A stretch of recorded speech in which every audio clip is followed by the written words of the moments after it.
Hola oyentes de Radio Sefarad, volvemos a comunicar con Pablo Dreisig en Argentina para hablar de Atenas y Jerusalén, tensiones filosóficas. ¿Qué tal, Pablo? ¿Qué tal? ¿Cómo está, Jorge?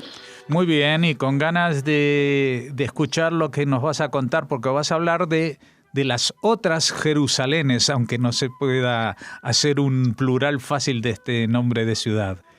Las Claro, Jerusalén imaginarias, ¿no? Claro, nosotros alguna vez en otras columnas hablamos de este género de las ciudades imaginarias, que por supuesto no es un género judío, es un género que pertenece al acervo de la literatura y hasta de la filosofía, ¿no? Universal. Si pensamos desde Platón hasta Erasmo, a Fourier, a la Ilustración, imaginar a Voltaire, imaginar ciudades, Anatole France, ¿no? Y la isla de los pingüinos, bueno, es innumerable, Jonathan Swift, es innumerable el ensayo del pensamiento, la imaginación topográfica de imaginar ciudades, sobre todo muchas veces para proponer, bueno, Aldous Huxley, para proponer utopías, ¿no?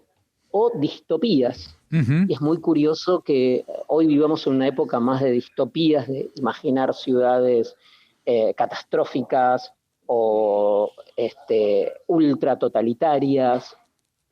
Bueno, en fin, es un género que pertenece al pensamiento universal, particularmente en el pensamiento judío, digamos, acentuado por este carácter de no lugar, esta extraterritorialidad que ha mantenido el judaísmo, incluso en una era posionista, ¿no? Incluso. Uh-huh.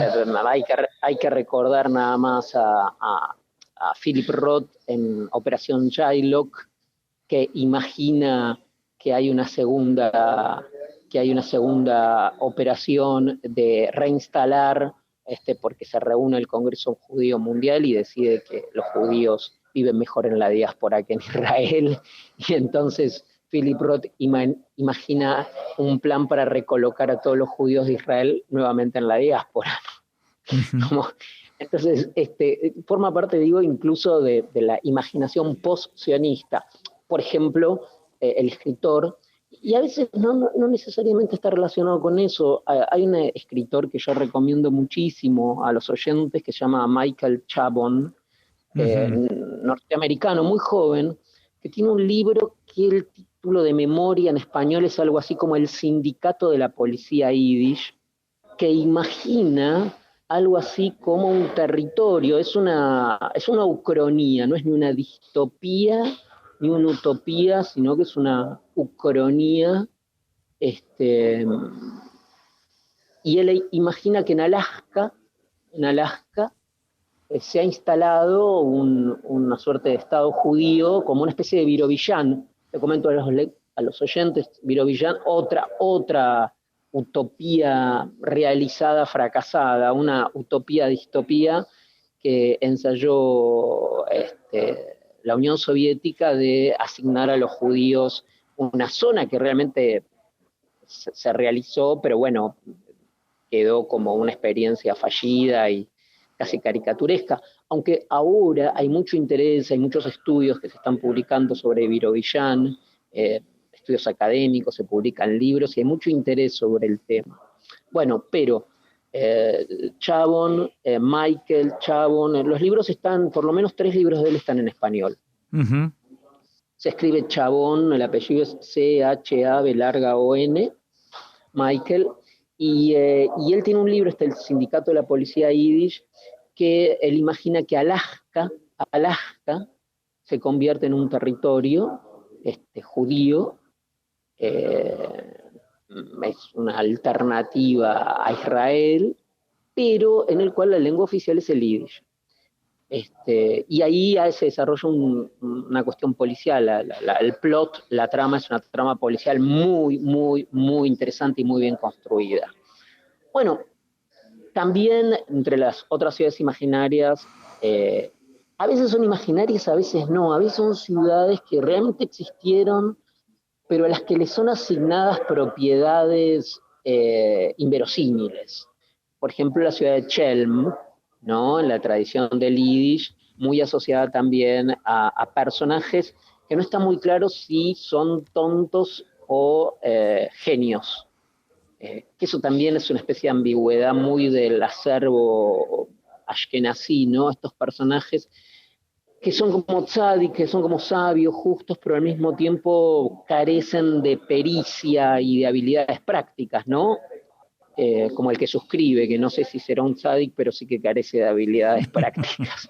Eh, pero estos personajes de Chelm, donde parece que efectivamente fue un pueblo que existió, bueno, para los franceses, a veces los belgas, bueno, siempre todos tienen su Chelm, pero la característica propia de Chelm, que es que tomados a broma en el escarnio que se les hace, se esconde también en estos personajes una sabiduría, ¿no? En estos tontos.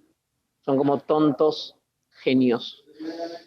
Eh, y también, por supuesto, hay ciudades en la tradición judía que son ponderadas como grandes ciudades de sabiduría. Por ejemplo, eh, comentabas en algún momento el tema de Marruecos con Tetuán, como la Jerusalén de, de África del Norte, o la pequeña Jerusalén, también sobre todo la ciudad de Breslau por otras razones, porque ahí se constituyó un seminario muy importante, la ciudad de Vilna, es decir, esas Jerusalén portátiles que hay y que se van constituyendo, ¿no? Ujú. Y particularmente la que yo hoy traje como ejemplo de estas ciudades. También quería comentar que cada cita, ¿no? De libros podemos imaginar una biblioteca judía infinita y virtual, y cada oyente puede colaborar con su propio texto, pero a partir de estas unidades temáticas vamos constituyendo una suerte de biblioteca. Por eso, realmente los libros que cito son libros que la mayoría están disponibles en español y muchos también en inglés o en francés, y estamos conformando así nuestra biblioteca. Hay un texto que fue publicado en español en Buenos Aires, en la editorial Acervo, en el año 68, un texto de Sholem Aleichem, eh, que se llama Kasrilevke, Pueblo Chico. Kasrilevke, esa F es una B corta y con K, Pueblo Chico. Está editado en, no sé si hay una nueva edición, pero por lo menos la que yo tengo es de Acervo del 68. Es muy interesante porque este pueblo, nunca sabremos, yo personalmente, si existió o no.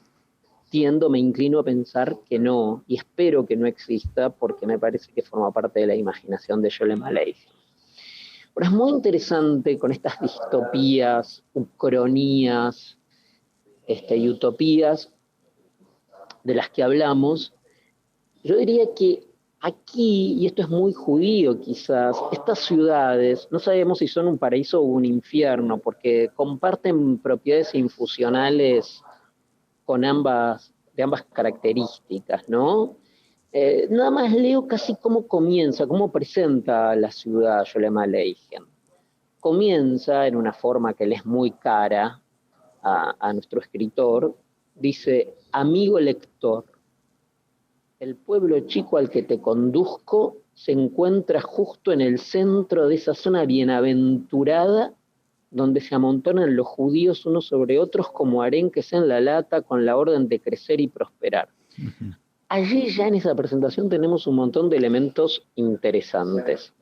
El primero es una figura retórica que los estudios literarios conocen como antífrasis, es decir, la representación por el contrario.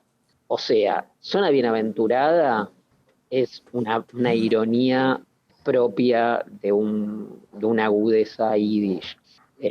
No es ninguna zona bienaventurada, ¿no? Pero la presenta como una zona de entrenamiento donde la gente se amontona como arenques en la lata, ¿no? Con la orden de crecer y prosperar. Y acá hay una ironía clarísima, un subtexto a Génesis 1, 21 y 28. Es decir, seguramente esto responde a estas zonas de residencia, zonas de poblamiento que el gobierno zarista confinó a los judíos de las antiguas provincias polacas, ¿no? Los territorios rusos, de lo que eran las antiguas provincias polacas.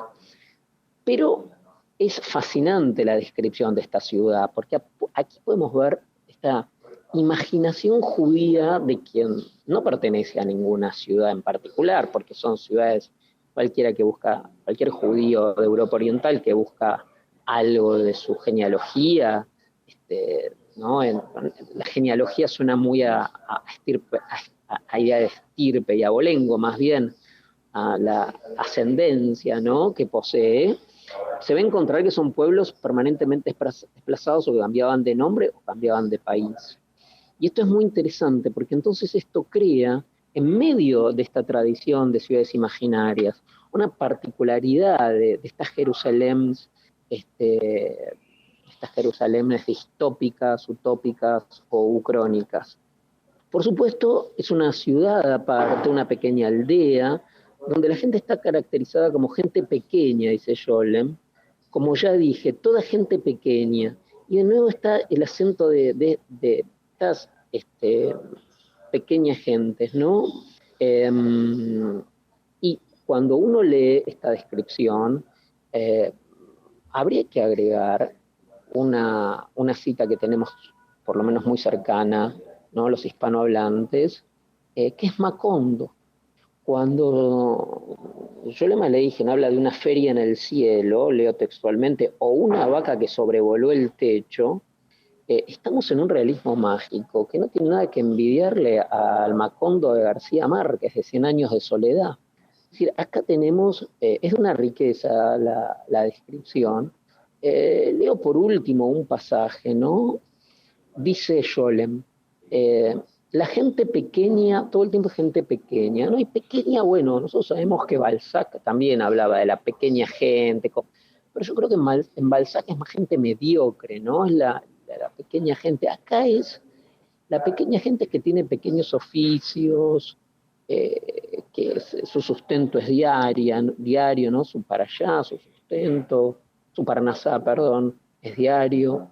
Entonces, dice Leo, la gente pequeña lo escuchaba, cabeceaba con gestos de comprensión, de aprobación.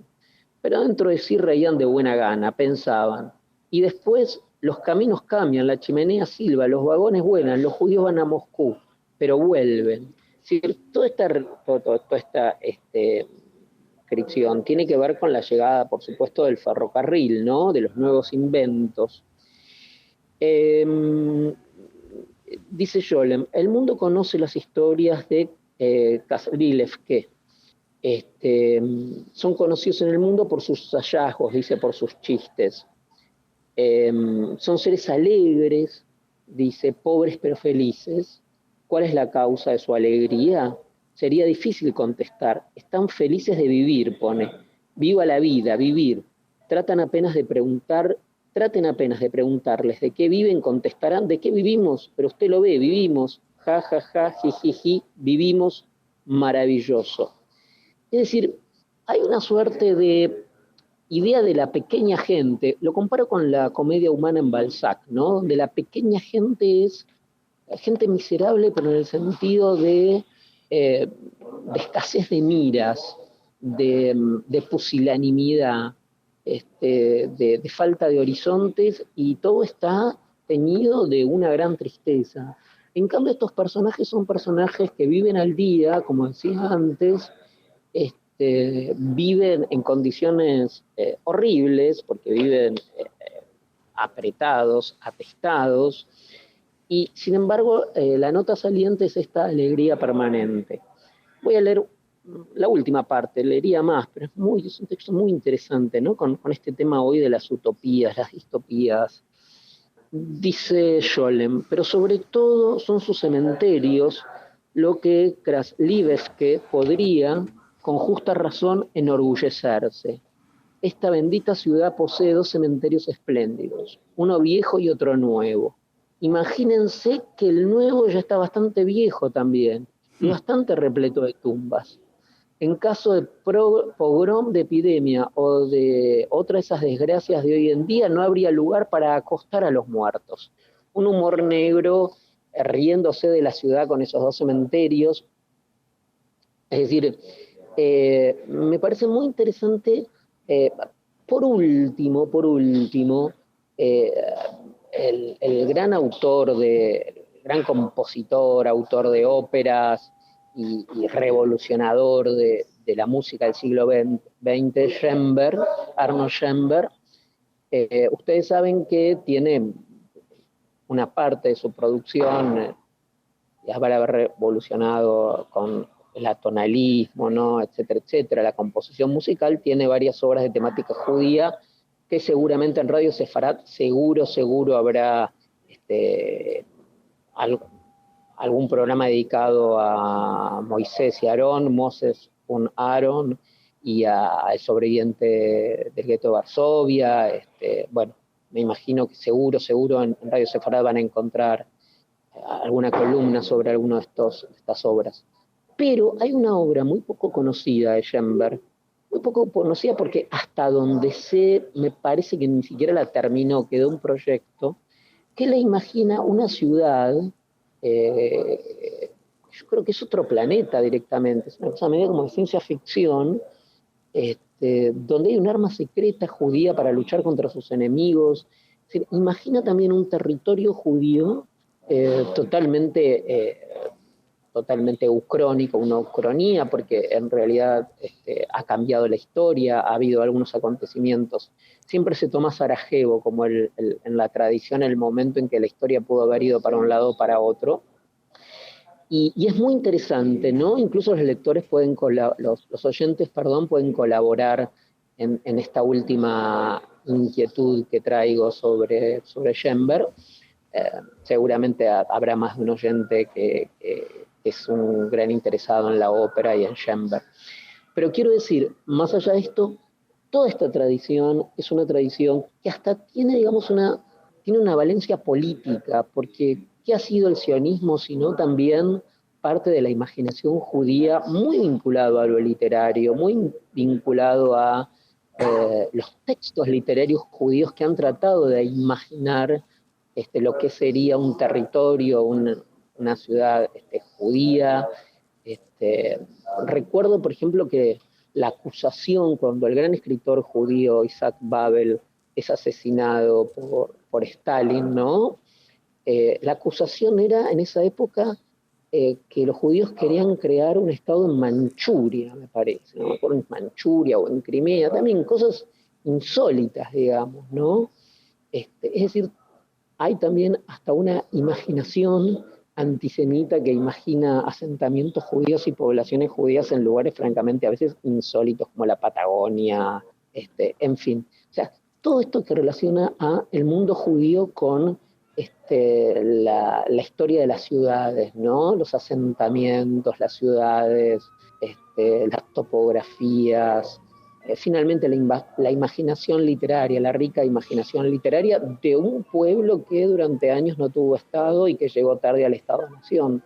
Uh-huh. Es realmente asombroso lo que comentas y seguramente han habido muchos momentos en los que esa Jerusalén alternativa sí. Ha calado en la imaginación de los judíos.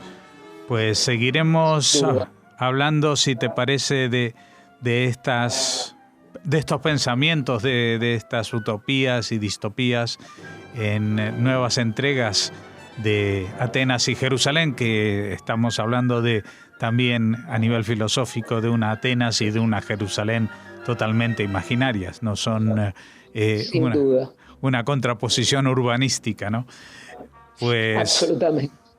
Pues muchas gracias, Pablo Dreisig, por este tour por las ciudades reales e imaginadas para los judíos en el mundo. Gracias a ti, Jorge, y a la audiencia.